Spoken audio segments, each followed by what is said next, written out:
Bonjour, chers frères, chères sœurs, chers amis. C'est un plaisir encore aujourd'hui, en ce 16 janvier, d'être ensemble.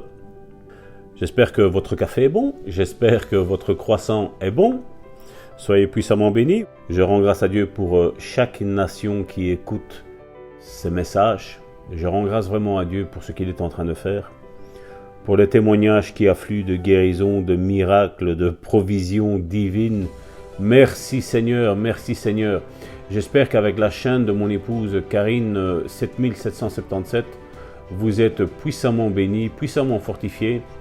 Comme vous avez pu le constater, nous mettons de plus en plus de ressources spirituelles à votre disposition pour faire croître votre foi, pour vous emmener dans une autre dimension, pas dans la dimension de la religion, pas dans la dimension humaine, mais dans la dimension spirituelle. Jésus l'a dit, que les vrais adorateurs adoreront Dieu en esprit et en vérité. Non pas dans une religion, mais en esprit et en vérité. Et je suis contre la religion.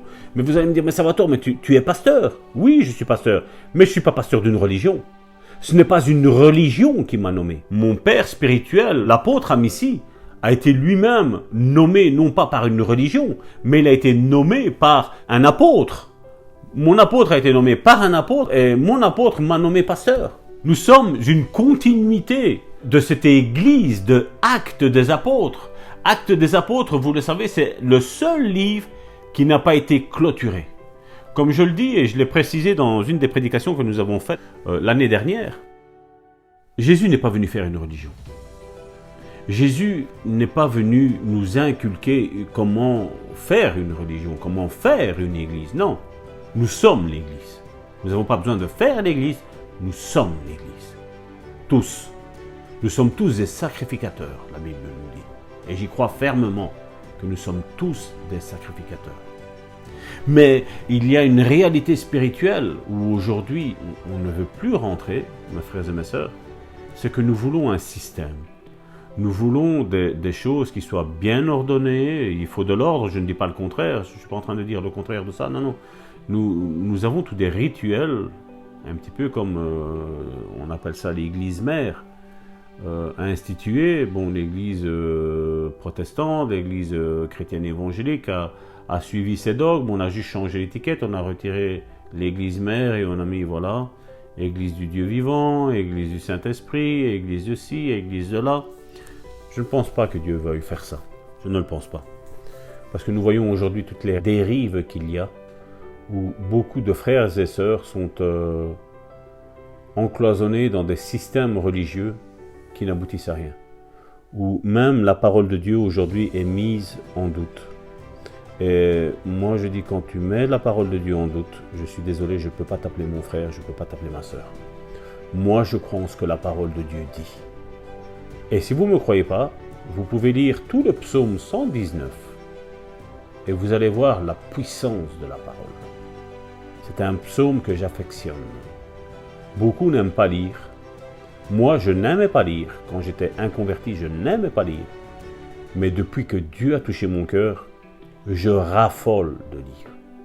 Non pas lire des livres, ça ne m'intéresse pas. Mais de lire le livre, la Bible. Ça, j'en raffole. Je ne m'en lasse pas depuis que je suis converti. Je ne me lasse pas de la parole de Dieu. Et je voudrais, mon frère, ma sœur, que tu aies cette attitude. Parce qu'en ne te lassant pas de la parole de Dieu, tu prouves que tu es réellement né de nouveau. Et aujourd'hui, 16 janvier, j'arrête là pour mon introduction, ça devient une coutume, je vais essayer d'arrêter. Excusez-moi, j'aime parler, je crois que ça se voit. 1 Pierre, chapitre 2, verset 24, nous dit, on l'a déjà lu, mais je vais vous le lire maintenant dans une autre version. Lui qui a porté lui-même nos péchés en son corps sur le bois, afin que, morts au péché, nous vivions pour la justice. Lui, par les meurtrissures duquel vous avez été guéris. Donc maintenant, le titre de cette méditation d'aujourd'hui, 16 janvier, est « La meilleure façon d'être guéri ». Dans cette écriture, Pierre remonte au sacrifice du Christ. Il regarde en arrière avant que Jésus aille à la croix, après avoir été flagellé. Et Pierre nous explique, par les meurtrissures duquel vous avez été guéris. Il ne dit pas vous allez être guéris, mais vous avez été guéris. Cela signifie que dans la pensée de Dieu, votre guérison s'accomplit à ce moment-là. Il y a plusieurs façons bibliques d'obtenir la guérison. Mais la meilleure, c'est lorsque nous savons nous-mêmes tout simplement ce qui s'obtient pour nous et ce qui nous appartient. C'est alors que nous pouvons remercier Dieu notre Père pour notre guérison complète et notre délivrance entière. Et si Satan essaye de nous affliger de maladies ou d'infirmités, nous pouvons nous moquer de lui car nous savons ce que dit la parole de Dieu. D'après Matthieu chapitre 8 verset 17, qui nous dit « Il a pris nos infirmités, il s'est chargé de nos maladies ». Vous n'allez pas être guéri dans la pensée de Dieu, vous avez déjà été guéri. Quand Jésus reçut ses meurtrissures, c'est à ce moment-là que déjà là tu as été guéri. Nous n'allons pas être guéris, nous avons été guéris. C'est une petite différence, mais qui fait toute la différence. C'est ça qui fait que tu es guéri. Et c'est ça qui faisait que tu n'étais pas guéri. Parce que tu penses que tu allais être dans un futur guéri.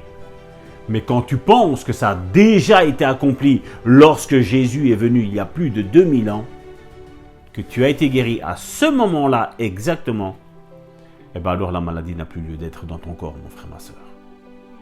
La maladie n'a plus lieu d'être dans ton corps, mon frère, ma soeur. Et comme je l'ai dit, nous pouvons être affligés un jour, un autre, d'une maladie. La bonne nouvelle, c'est que nous avons déjà été guéris. Donc cette maladie, mon frère, ma soeur, doit partir. Et bien entendu, oui, mon frère, ma soeur, un jour ou l'autre, il va falloir mourir de quelque chose. Bien entendu, je suis tout à fait d'accord avec toi. Mais regarde la Bible, tu peux lire de Genèse chapitre 1 jusqu'à Apocalypse, la fin de l'Apocalypse.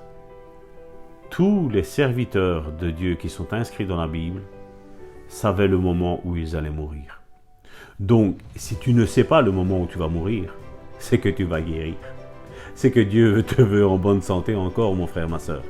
Mais si Dieu te dit, voilà, je ne sais pas quel est ton nom, quel est ton prénom, tu mets ton nom, ton prénom, voilà, tu vas mourir le telle date, voilà. Là, nous prierons. Prépare-toi à dire au revoir à ton frère, ta soeur, ton époux, ton épouse, tes oncles, tes tantes, qui tu veux. Tu peux leur dire, voilà, je m'en vais dans la maison du Père.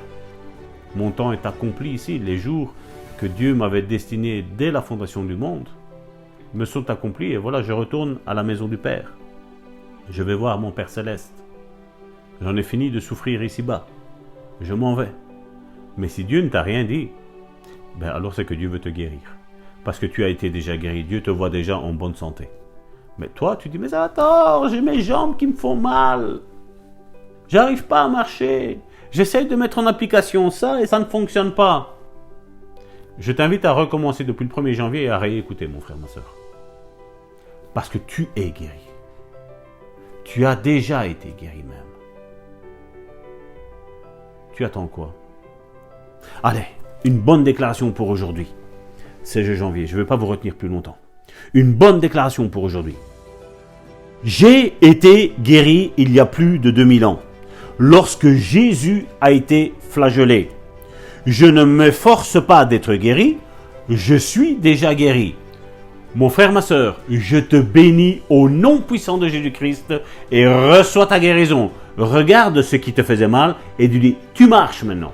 Regarde les veines qui ne fonctionnaient plus, maintenant vous fonctionnez. Maintenant vous laissez le passage à la vie. Vous dégagez. Maladie, tu dégages, je ne te veux pas dans ma vie.